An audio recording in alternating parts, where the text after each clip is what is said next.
Shalom, selamat pagi dan salam sejahtera untuk kita semua. Hari ini kita akan belajar tentang indahnya mengampuni. Sebelum kita memulai pelajaran kita, mari kita merendahkan diri kita di hadapan Tuhan. Mari kita berdoa. Tuhan Allah Bapa kami yang bertata dalam kerajaan surga, segala puji dan syukur kami naikkan di hadirat-Mu. Terima kasih untuk anugerah-Mu yang besar dalam hidup kami. Saat ini kami akan memulai pelajaran kami Tuhan. Kami memohon bimbingan kuasa Roh Kudus Tuhan untuk membuka hati dan pikiran kami, agar kami dapat menerima kebenaran-Mu dengan baik dan mampu melakukannya dalam hidup kami masing-masing. Kami siap untuk belajar Tuhan. Di dalam nama Allah Bapa, Putra dan Roh Kudus, kami sudah berdoa dan mengucap syukur. Amin.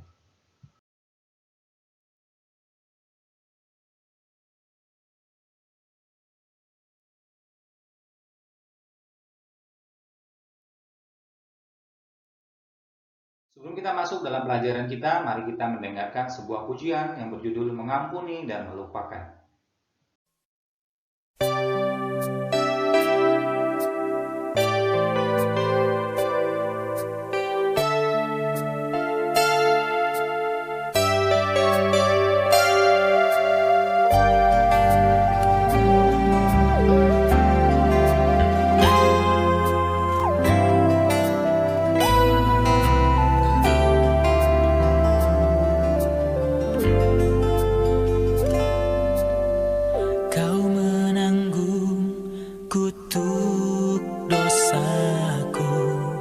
Betapapun besarnya itu, sehingga Bapa di surga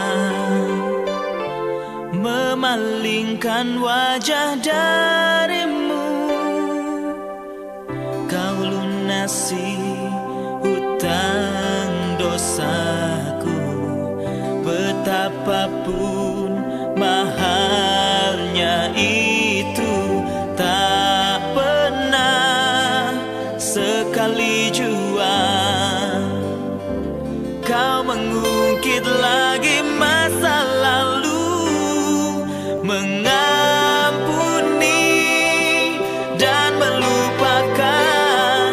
Itulah yang Engkau lakukan, supaya ku kan mengampuni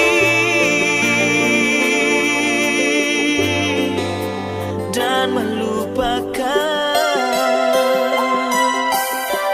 Kau menanggung kutuk dosaku, betapapun besarnya itu, sehingga Bapa di surga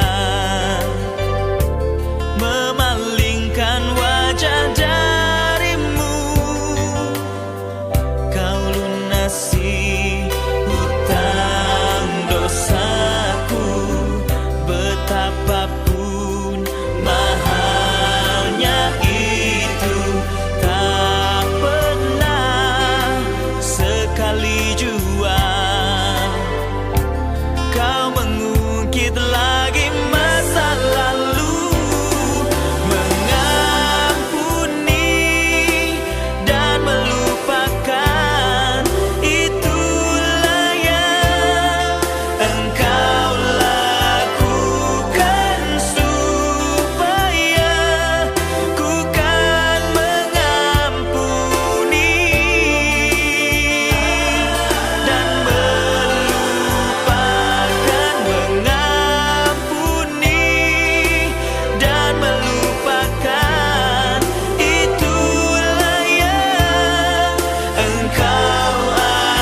Ada 3 tujuan pembelajaran yang akan kita capai hari ini. Yang pertama, siswa dapat memahami pengertian mengampuni. Yang kedua, siswa dapat memahami alasan seorang remaja Kristen mengampuni sesama. Dan yang ketiga, siswa dapat menerapkan pengampunan melalui berdoa. Itulah 3 tujuan pembelajaran yang akan kita capai hari ini.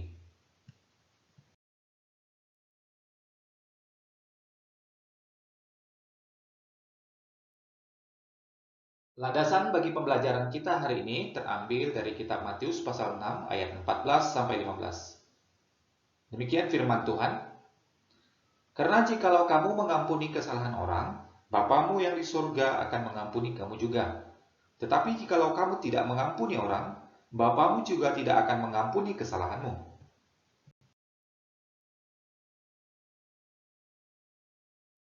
Apakah kamu pernah mendengar nama Nelson Mandela? Ia adalah seorang tokoh pejuang Afrika yang memperjuangkan keadilan bagi kaum kulit hitam di Afrika Selatan yang ditindas dan diperlakukan secara tidak adil. Demi memperjuangkan nasib kaumnya, ia dipenjara lebih dari 20 tahun. Setelah Nelson Mandela dibebaskan dan memenangkan pemilihan umum di Afrika Selatan sehingga terpilih sebagai presiden, orang pertama yang diundang untuk makan malam bersamanya adalah kepala penjara. Padahal dalam masa hukumannya, kepala penjara itu banyak merugikan dirinya. Ketika para wartawan mengajukan pertanyaan kepadanya, "Mengapa Anda memberi prioritas pada kepala penjara yang sering menyakiti Anda?" Maka jawab Nelson Mandela, "Kamu harus terlebih dahulu mengampuni seseorang yang berada di dekatmu dan paling banyak menyakitimu. Jika kamu mampu melakukannya, kamu dapat mengampuni semua orang yang melakukan kejahatan kepadamu." Mengampuni berarti membebaskan dirimu dari kebencian dan membiarkan perasaan damai menguasai hatimu. Sikap yang luar biasa, bukan? Dari Nelson Mandela kita belajar tentang pengampunan.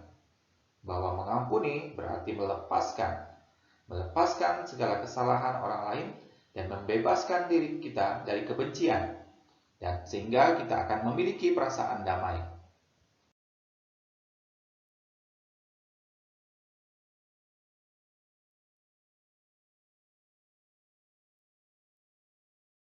Arti mengampuni. Mengampuni artinya memaafkan seseorang atas kesalahan yang telah dilakukannya dan tidak lagi mengungkit kesalahan tersebut. Artinya ketika seseorang berbuat salah kepada kita, maka kita tidak akan menyimpan dendam dalam hati kita, tetapi kita melupakannya dan memberikan pengampunan terhadap orang yang telah berbuat salah kepada kita. Belajar dari Tuhan Yesus.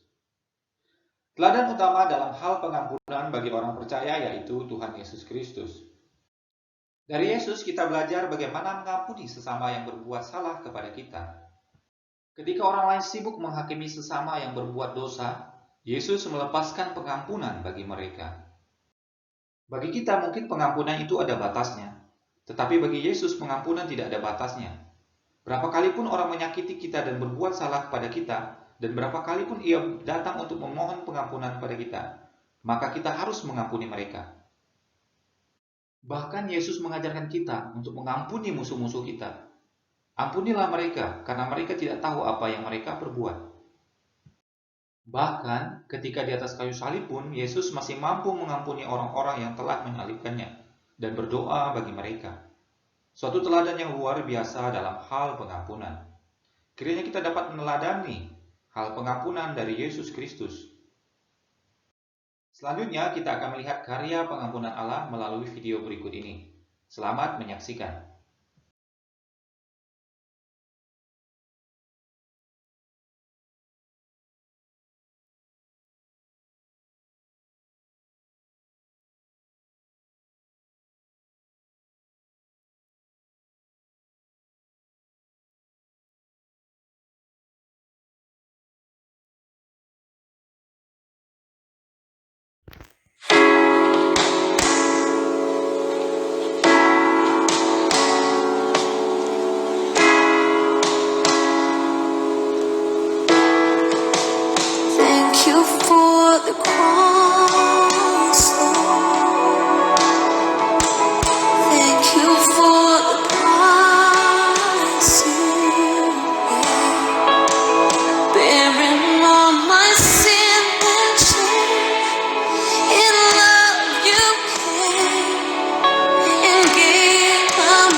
Alasan mengampuni. Ada 3 alasan mengapa kita sebagai orang percaya harus mengampuni orang yang berbuat salah kepada kita. Yang pertama, karena Allah yang kita sembah adalah Allah yang Maha Pengampun. Maka sebagai orang percaya kita pun harus mengampuni sesama. Karena Allah yang kita sembah adalah Allah yang Maha Pengampun. Alasan kedua, mengapa kita sebagai orang percaya harus mengampuni orang yang berbuat salah kepada kita, yaitu karena Allah telah terlebih dahulu mengampuni kita. Ketika kita masih berbuat dosa, Allah telah mengampuni kita di atas kayu salib melalui pengorbanan putranya Yesus Kristus yang membebaskan kita dari dosa. Mengapa kita harus mengampuni orang yang berbuat salah kepada kita? Karena dengan mengampuni, kita membebaskan diri kita dari dosa, membebaskan diri kita dari akar kepahitan, dari rasa dendam, dari dosa, sehingga kita tidak terikat dengan dosa, dan kita memiliki kelegaan serta kedamaian dalam hati kita. Itulah ketiga alasan mengapa kita sebagai orang percaya harus mengampuni orang yang berbuat salah kepada kita. Yang pertama, karena Allah yang kita sembah adalah Allah yang Maha Pengampun. Yang kedua, karena Allah telah terlebih dahulu mengampuni kita. Dan yang ketiga, karena dengan mengampuni kita membebaskan diri kita dari dosa.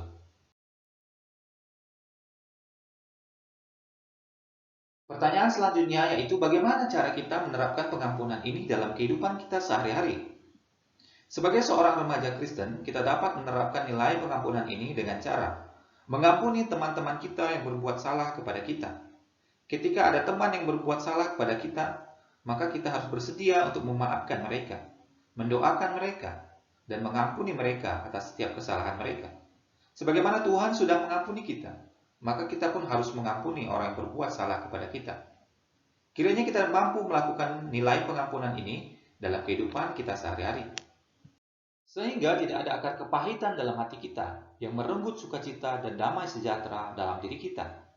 Dengan mengampuni, maka kita membebaskan diri kita dari dosa. Karena barang siapa yang mau dilepaskan dari kesalahan, maka ia harus mengampuni orang yang berbuat dosa kepadanya. Itulah firman Tuhan bagi kita semua, agar kita sebagai anak-anaknya mengampuni setiap orang yang berbuat salah kepada kita. Marilah kita melakukan nilai pengampunan ini di dalam kehidupan kita masing-masing. Latihan untuk kita hari ini yang pertama, apa yang dimaksud dengan mengampuni? Mengapa seorang Kristen harus mengampuni orang lain yang bersalah kepadanya? Yang kedua, bagaimana cara kita mengampuni orang yang bersalah kepada kita? Tuliskan 2 ayat Alkitab tentang pengampunan. Yang ketiga, menurut kamu sampai berapa kali batas pengampunan itu? Jelaskan alasanmu. Selamat mengerjakan, Tuhan Yesus memberkati.